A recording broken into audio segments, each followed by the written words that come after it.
guys, happy Sunday and welcome to my garden. Today we're going to have a fun lesson outside. It's a special day today because it's Father's Day. So today we're going to talk about fathers, and I want you guys to think about one word as we talk about fathers, and that's the word role. R-O-L-E. Now you probably know this word. Roll, like you roll a ball, or roll like a roll of toilet paper. But that's not the role we're talking about today. We're talking about a different role. And we're talking about the role that your father plays in your life, or the role that God plays in your life. And what that means is there's certain things that a father does for you to make sure you're safe and healthy and cared for. And I was reading this week in the very first book of the Bible, in Genesis, and I was thinking about Adam and Eve, because Adam and Eve were the first people ever on earth. It made me think they never had a father on earth like we might have, a physical father. Their father was only God. And what I want you guys to remember is God is our first father. He's everybody's father. Some people maybe don't have an earthly father that lives with them, a dad, but everybody has their heavenly father. God is their father. So today when we're talking about fathers, we want to remember, number one, God, because he's all our fathers. And number two, either our dad that lives with us, or maybe God's given us somebody else to take care of us, like our grandpa or our uncle, or any guy that God's given us to help us lead our lives and become better people and take care of us. That's like a father figure. So those are the two fathers we're going to talk about today. And what I love about the story in Genesis, we talk about Adam and Eve a lot, but today we're going to talk about Adam and Eve and the role that God was their father. How was God their father? Because the way that God was their father is the same way that he's our father. And it's also the same way God wants our earthly fathers to be. And we want to remember God our Father and our earthly fathers so that we can thank him today. Okay? So we're gonna learn the roles that God played in Adam and Eve's life. And you guys probably remember the story, right? They started out in a garden, the Garden of Eden. That's the place God gave them to live. It was a great place. And during this whole COVID-19 quarantine, when I had to stay home, I did something I've never done before. I started a garden. It's a miracle. I have 2 plants still alive. This is a tomato plant. That's eggplant. And they're still alive, which is a miracle because I don't know what I'm doing. But I was thinking about this garden, and it reminded me a lot of like the Garden of Eden. And I started to think about gardens. And I started to think about Adam and Eve. So that's why we're out here in my garden for the lesson. Kind of fun. I printed out Adam and Eve. They're in the garden with me. And what I want you guys to think about is the different things that happened to Adam and Eve when they were in the garden and what God did with them. His role in their life while they were in the garden. Okay, so first thing I want you to think about, a father always provides for you, right? They provide what you need. And when you think about Adam and Eve, the first thing he did was he gave them a great place to live, right? He cared about where they were living. And when God created the earth, everything he made, he said it was good.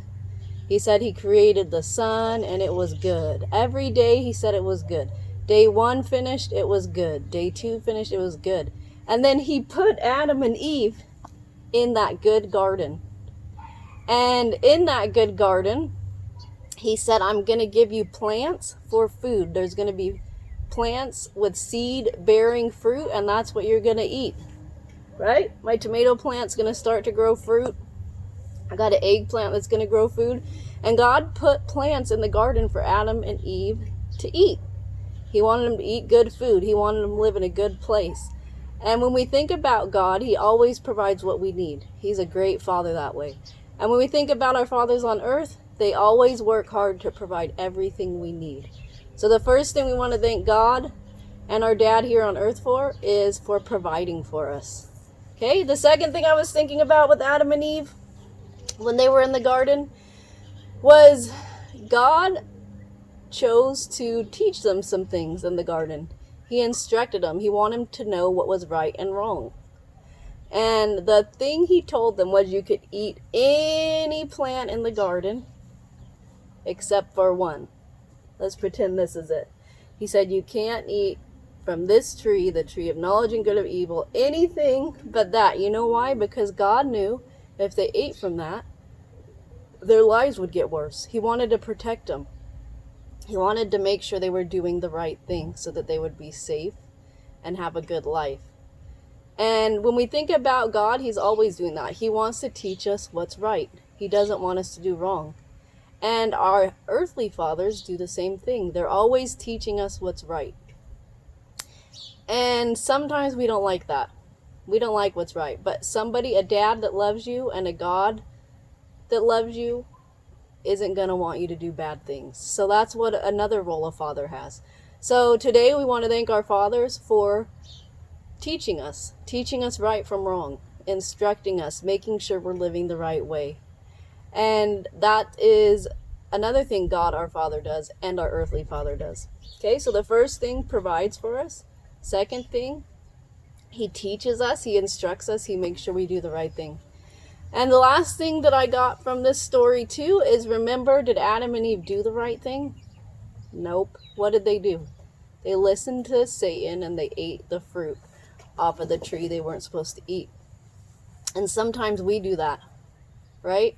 We don't listen, even though our dad's like, don't do that, it's not going to be good for you. And we do it anyways. And what happens when we do the wrong thing? We get punished. So God did the same thing. Adam and Eve didn't do the right thing, and they got punished. They got kicked out of the garden. And that stinks, because the garden was a great place to live. He still took care of them out of the garden, but they couldn't live in that perfect garden anymore. And God said, not only that, but now you have to work for your food.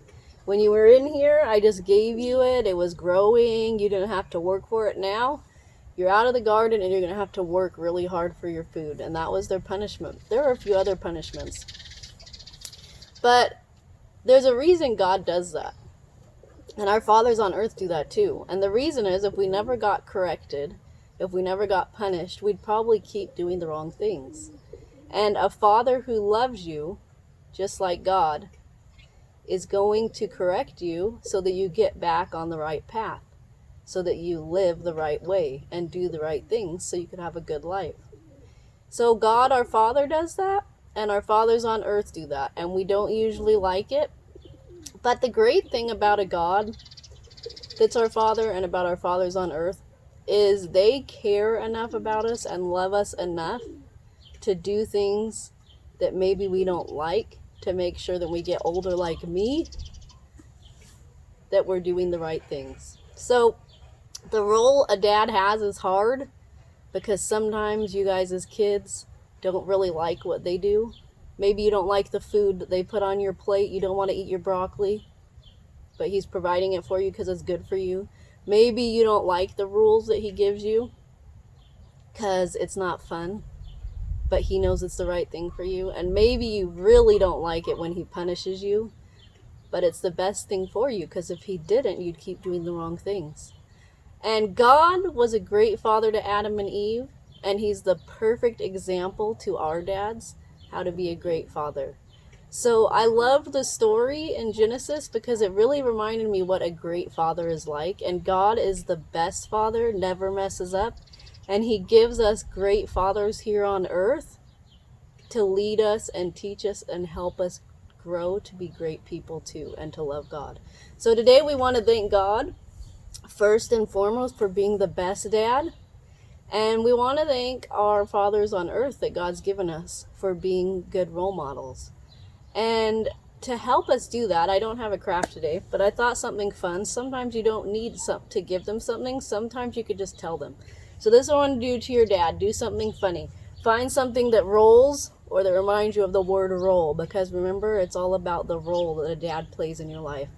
I want you to take it. Maybe you get a ball in your house and go up to your dad and roll it and be like, Dad, thanks for the role that you play in my life. And then you could thank him for everything that he does for you, for what he provides for you, for what he teaches you, even for the punishments that he gives you. That's the tough one. Or this is funny too. Toilet paper, you could give it to your dad. Maybe you could throw it to him and be like, Dad, thanks for the role that you play in my life. Or you could roll the toilet paper. Or you could find something else that rolls. This is a different kind of roll. It's not R-O-L-E, but it's a fun way to remind your dad that you're thankful for the role that he plays in your life.